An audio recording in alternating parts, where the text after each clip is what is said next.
Dans la soirée du 17 mars 1934, dans le petit village de Ringtown en Pennsylvanie aux États-Unis, Albert Chinsky, 23 ans, chauffeur de taxi, sort de chez lui avec un pistolet chargé.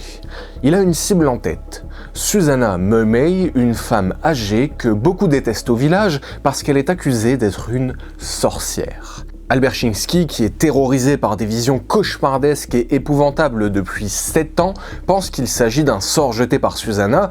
C'est elle qui l'aurait ensorcelé et c'est donc, selon lui, elle qui pourrait lever la malédiction. Chinsky se cache à proximité de la maison de Susanna, le pistolet à la main. Il attend devant chez elle, silencieusement, pendant plusieurs heures. Au milieu de la nuit, Chinsky aperçoit Susanna à travers la fenêtre. Effrayé, il tire. Susanna s'effondre, Chinsky attend quelques instants puis quitte les lieux. Après la nuit du 17 mars 1934, on raconte qu'une sorcière s'est éteinte à Ringtown. Mais est-ce que le meurtre de Susanna a vraiment mis fin à cette malédiction? Surtout, comment la situation en est-elle arrivée là et qu'est-ce que c'est que toute cette histoire? Voici aujourd'hui le cas tragique de la sorcière Susanna Mumey et de son assassin maudit, Albert Chinsky. Bonjour, je suis Saïlar et sur cette chaîne, j'aime vous raconter des histoires vraies qui touchent parfois la pop culture, souvent à nos croyances. Et aujourd'hui, on part de la thématique de la sorcière pour vous raconter une histoire vraie, récente et assez dramatique. Susanna Mumey, née à Ringtown en Pennsylvanie, est une femme âgée dont la vie est assez hors du commun. Elle vit seule dans une maison isolée sur une colline qui surplombe le village. Ses voisins la décrivent comme une femme solitaire, rarement vue en compagnie des autres. Elle passe la plupart de son temps chez elle, engoncée dans les ombres de sa maison délabrée. Susanna est connue, mais beaucoup de gens l'évitent parce qu'elle a la réputation d'être une sorcière. Cette rumeur, qui circule depuis des années, commence en 1910, l'année où elle s'est retrouvée toute seule. Parce que cette année-là, elle aurait prédit la mort de son mari. En fait, Susanna se réveille un matin avec un pressentiment inexplicable mais clair. Elle est convaincue que son mari ne doit pas aller travailler ce jour-là, sinon il ne reviendrait pas. Henri, son mari, ne l'écoute pas et se rend comme d'habitude à son travail. En même temps, il ne peut pas se porter pâle comme ça, alors il va travailler à la poudrerie Dupont à Ferndale. La journée passe, les heures défilent, et Henri n'est toujours pas rentré. Parce que son intuition était bonne. Henri périt malheureusement dans une explosion qui survient à la poudrerie. Suite à cet événement tragique, une histoire se répand dans toute la vallée. Susanna Mumey aurait prédit la mort de son mari. À partir de ce jour, les habitants les plus superstitieux commencent à considérer la veuve comme une voyante. Puis, très vite, tout le monde aux environs la considère comme une sorcière dotée de capacités surnaturelles et même, dit-on, capable de magie noire. Le temps passe jusqu'à ce que la route de cette sorcière présumée croise celle de son futur assassin. La dispute originale qui aurait déclenché la soi-disant malédiction d'Albert Chinsky date de 1928. Alors âgé de 17 ans, Albert Chinsky est un jeune homme qui mène une vie plutôt normale pour un adolescent de son époque. Il travaille dans une ferme locale et est connu pour être un garçon calme et assez réservé. Il est agriculteur pour un fermier qui est en conflit avec Susanna Mumey. En fait, ils se disputent, le fermier et Susanna, une parcelle et chacun revendique son droit de propriété dessus. Ce conflit, qui dure à propos des frontières de leur terre, est une dispute de voisinage malheureusement assez classique qui existe encore aujourd'hui et ça crée parfois des tensions assez vives, voire dramatiques. Albert est au courant de ces disputes, mais il se dit que ça ne le regarde pas, il fait simplement son travail, il s'occupe du champ du fermier. Et c'est pendant qu'il s'y attelle, un jour comme à son habitude, que Albert déclare avoir vu Susanna pour la première fois à ce moment-là. C'est un jour assez ordinaire, et alors qu'il est au champ, Albert remarque Susanna debout, immobile, près de la clôture de la parcelle disputée. Elle le fixe d'un regard insoutenable, pendant un moment qui paraît interminable, au point que la situation lui donne des sueurs froides. Sur le moment, Albert assure avoir ressenti 2 mains invisibles drainant ses forces, jusqu'à vider toute son énergie. Après ça, Albert détourne le regard et continue de travailler comme si de rien n'était. Encore une fois, il préfère ne pas avoir de contact avec et ne pas se mêler de cette histoire qui est entre elle et le fermier. Il n'y repense pas et il continue sa journée. Malheureusement pour lui, et depuis ce jour, il est confronté à une série de phénomènes inexplicables qui le plongent dans une descente aux enfers. plusieurs fois par mois, Albert est confronté à des phénomènes qu'il juge surnaturels, inexplicables et absolument terrifiants. Quelques nuits, il voit se matérialiser un esprit éthéré. Selon lui, l'esprit qu'il voit ces nuits-là est envoyé par la sorcière, Susanna, parce que cet esprit lui répète à chaque fois de commettre un meurtre. Il est d'autant plus convaincu que c'est elle parce que, parfois, le visage de cet esprit prend celui de la sorcière. Plus terrifiant encore, certaines nuits, c'est un grand chat noir aux yeux d'un vert flamboyant qui lui apparaît dans la chambre, grognant et l'air menaçant. Chaque nuit d'apparition, Albert se sent oppressé, terrorisé et passe un moment d'une frayeur abominable. En plus, à chaque fois que ces événements ont lieu, Albert a très froid. Un froid inexplicable et intense qui ronge son corps et la seule façon de se réchauffer pour lui, c'est de quitter son lit et de faire de l'exercice physique. Enfin, et encore une fois, c'est peut-être l'élément le plus stupéfiant. À chaque fois que ces apparitions nocturnes surviennent, il ne peut pas détourner le regard, comme si, à chaque fois, le pauvre était sous une emprise. Mais il le répète, l'élément le plus marquant, le plus traumatisant, on peut le dire, c'est que très souvent, lors de ces apparitions, il voit le visage de la sorcière, Susanna. Très franchement, en vivant des événements aussi traumatisants, incarnés pour la plupart sous l'apparence de Susanna Memey, qu'Albert en vienne à se persuader sous le coup de l'émotion et des rumeurs que c'est bien elle qui lui empoisonne la vie, ça peut se comprendre. Dites-vous vraiment qu'il a tellement peur de vivre ces événements qu'il en vient à mettre au point un stratagème où il grimpe sur le toit d'un hangar pour passer par la fenêtre de sa chambre, plutôt qu'en empruntant le chemin habituel certains soirs, par peur de vivre un phénomène inexplicable. Ce qui est dramatique dans ce cas, comme dans celui d'ailleurs raconté dans L'œil du sorcier par exemple, où un vétérinaire normand devenu fermier connu sous le pseudonyme de Henri Lavaronnière se persuade aussi qu'on lui a jeté un sort au XXe siècle parce que toutes ses bêtes meurent et il tombe malade à son tour, également pour une querelle de territoire, c'est que la personne en souffrance, la victime, se sent persécutée par une personne dont on ne sait pas si elle est la cause des phénomènes. Albert se convainc que c'est elle parce que c'est son visage qui apparaît lors de ses terreurs nocturnes et parce qu'elle traîne une réputation de sorcière derrière. Il croit donc aux capacités de Susanna, à ses pouvoirs de magie noire, et surtout, malheureusement, il croit au fait qu'elle ait pu lui jeter un sort parce qu'il travaillait sur les terres du fermier avec qui elle était en conflit. Par conséquent, pour Albert, la raison n'y peut rien. Le combat à mener est sur le terrain du surnaturel. Moi, ces apparitions, bien entendu, elles m'évoquent le phénomène de paralysie du sommeil, même si, a priori, dans ce qu'il décrit, ce n'est pas juste ça, il est conscient lorsqu'il a vraiment ces apparitions. Et ça m'a aussi évoqué cette histoire de chat noir, justement l'histoire d'Edgar Allan Poe, le chat noir. En tout cas, dites-vous que ces terreurs durent 7 ans. 7 ans à souffrir sans solution, à vivre des cauchemars terribles et bien réels pour lui, et à enchaîner les travails précaires, pendant qu'au domicile familial, il vit avec sa famille, on lui reproche d'être paresseux et d'halluciner lorsqu'il partage son épuisement et ses tourments. Il tente même de déménager et part vivre un temps à Newark, mais ses malheurs le poursuivent. Il retourne alors à Ringtown pour travailler comme chauffeur. En parallèle, dans sa logique de trouver une solution à son maléfice, il décide de consulter divers occultistes et accumule des amulettes pour se protéger, mais sans succès. Ses terreurs continuent.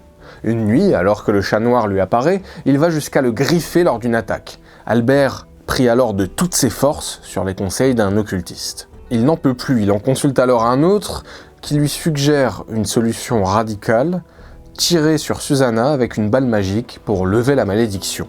Oui, c'est bien ce qui lui est conseillé. Et là, je pense que c'est le bon moment pour faire une parenthèse, parce qu'on peut se demander comment quelqu'un peut accuser une personne, et n'ayons pas peur des mots, commanditer son assassinat en y allant au doigt mouillé. Eh bien, le même schéma se dessine dans le cas du vétérinaire Henri Lavaronnière, qui visite plusieurs voyants et sorciers de la région en France, qui soit l'arnaque, soit lui désigne aussi les responsables potentiels de sa malédiction. Je vous ai déjà un petit peu parlé des croyances marocaines sur ma chaîne. Mon père est originaire du Maroc, je suis donc moitié marocain, j'ai baigné une partie de mon enfance dans la culture maghrébine, j'ai eu l'occasion de travailler au Maroc en tant que scénariste sur des histoires qui touchent à la croyance marocaine justement, et je peux vous confirmer, en tout cas, aussi bien dans la sorcellerie française voire occidentale que dans la sorcellerie marocaine précisément, mais qu'on peut étendre aussi à d'autres formes de sorcellerie systématiquement, il y a cette référence au mal. Quand quelqu'un qui y croit va aller consulter un sorcier, un marabout, peu importe, en général l'origine du mal est soit déplacé sur un objet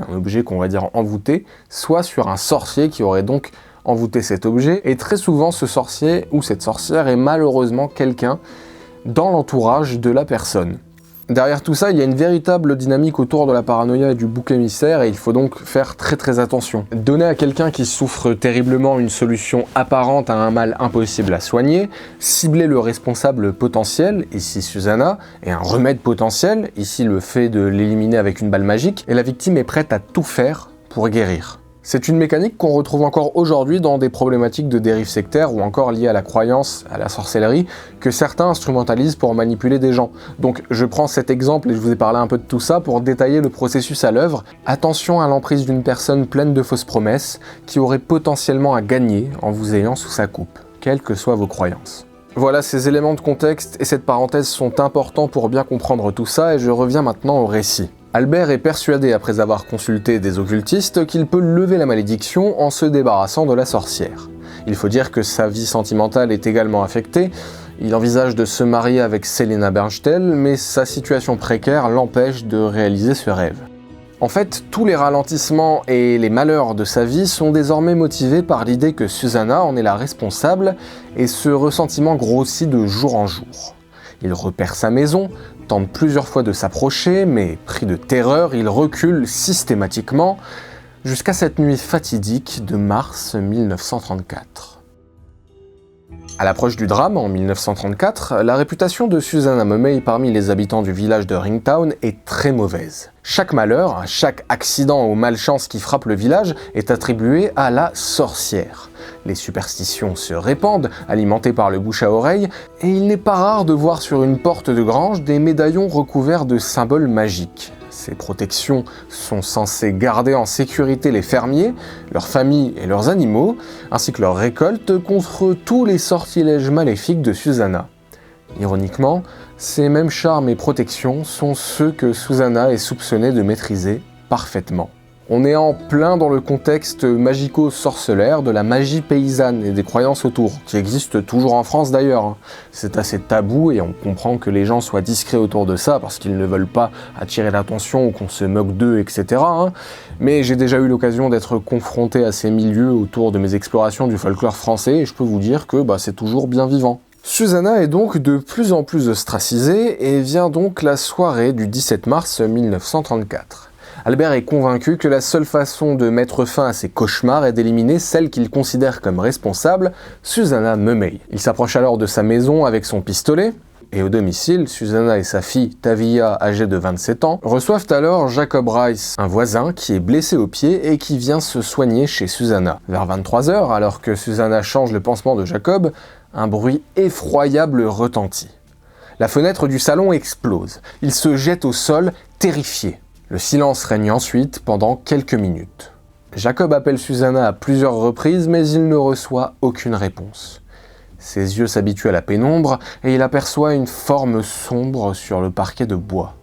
Le pire scénario se confirme, Susanna est touchée. Pire, Jacob constate qu'il n'y a plus rien à faire, elle est déjà partie. Jacob et Tavia restent cachés pendant des heures, craignant que le tueur ne soit encore à proximité. À l'aube, ne voyant personne, ils se risquent à sortir. Trop effrayé pour aller chercher de l'aide seul, Tavia est accompagné par Jacob. Malgré sa blessure, il réussit à se traîner jusqu'à la maison de leur voisin le plus proche, à 1,5 km de là, puis ils préviennent la police. Louis Buono, détective réputé, se rend à Ringtown pour enquêter. La balle qu'il trouve sur place lui met de suite la puce à l'oreille. C'est une balle magique fabriquée par les habitants de la vallée. Elle est normalement utilisée pour chasser le gibier, ou bien les démons dans les superstitions locales. Il interroge les habitants et se met au courant de la réputation de sorcière de Susanna, et surtout du nombre de personnes qui ne l'aimaient pas et l'avaient menacée de mort. La liste des suspects inclut un certain Paul Stuffer, lui aussi maudit selon ses dires par la défunte, mais son arme est écartée par l'expertise balistique. L'enquête progresse quand un moule à balles est justement retrouvé près de la grange d'Albert Chinsky, qui avoue avoir consulté des guérisseurs pour briser le sortilège, et que l'un d'eux lui a tout simplement conseillé de tuer la sorcière avec une balle magique. Pour autant, il nie d'abord le meurtre, mais la découverte d'un pistolet près du domicile de Mumey qu'il admet avoir emprunté change la donne. Face aux preuves, Chiński avoue avoir tiré sur la sorcière ce soir-là, laissant les enquêteurs absolument stupéfaits, et il commence à raconter son histoire de malédiction. Il leur dit tout, et après son arrestation, Albert devient un héros pour les habitants de Ringtown, qui se sentent libérés de l'emprise de Susanna. Une collecte est même organisée pour sa défense. Malgré sa situation, Albert reste serein, il refuse de plaider la folie. Néanmoins, une évaluation psychiatrique révèle une démence précoce chez Albert et il est envoyé dans un hôpital psychiatrique. Il est peu à peu oublié du public et Selina, sa compagne de l'époque, épouse un autre homme. En juillet 1947, après plus de 10 ans à l'hôpital de Fairview, Albert Chiński pense être guéri et demande sa libération. Son avocat dépose une requête devant le tribunal de Pottsville, mais celle-ci est rejetée en raison de l'opposition des médecins de l'asile. En 1962, une nouvelle demande de libération est présentée, mais le directeur de l'hôpital s'y oppose, affirmant que Chiński a besoin d'un traitement supplémentaire. Une évaluation indépendante de sa condition mentale est ordonnée par le juge, qui conclut finalement que Chiński est toujours atteint de troubles mentaux, le renvoyant ainsi à l'asile. C'est enfin en 1968, une cinquantaine d'années plus tard, que l'avocat William J. Cranswich tombe sur l'histoire de Chiński et pousse finalement pour une réévaluation psychiatrique. Avec cette réévaluation, Chiński risque un nouveau procès pour meurtre, mais malgré le risque, il accepte. Et en 1976, il est déclaré sain d'esprit, la justice considère également qu'il a purgé sa peine, il est donc libéré. Il retourne à Ringtown, où il finit ses jours jusqu'à sa mort en 1983. Alors, il y a tout un contexte historique et culturel lié à la vallée de Ringtown qui permet d'un peu mieux comprendre d'où viennent ces croyances locales. Il y a eu un syncrétisme entre la culture des peuples autochtones et celle des pionniers européens. En fait, les Allemands ont par exemple introduit une marque particulière de magie noire appelée la Powwow ou Hexerei. Cette croyance s'est enracinée dans la culture locale et a influencé le quotidien.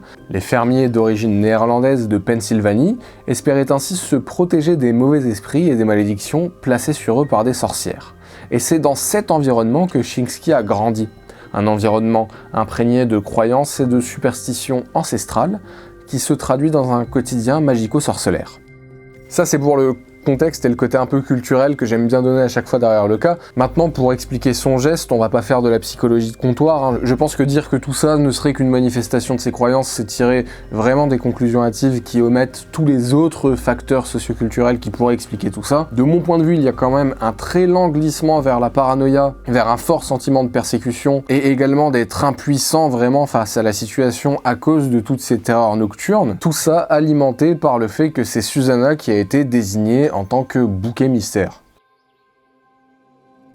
Si vous découvrez cette chaîne, n'hésitez pas à vous abonner, du contenu sort chaque semaine autour de ces thématiques. Grand merci à vous tous, à vous toutes qui faites vivre cette chaîne, que vous soyez abonnés, membres ou spectateurs. Sincère merci et je vous dis à la semaine prochaine, bon week-end, au revoir.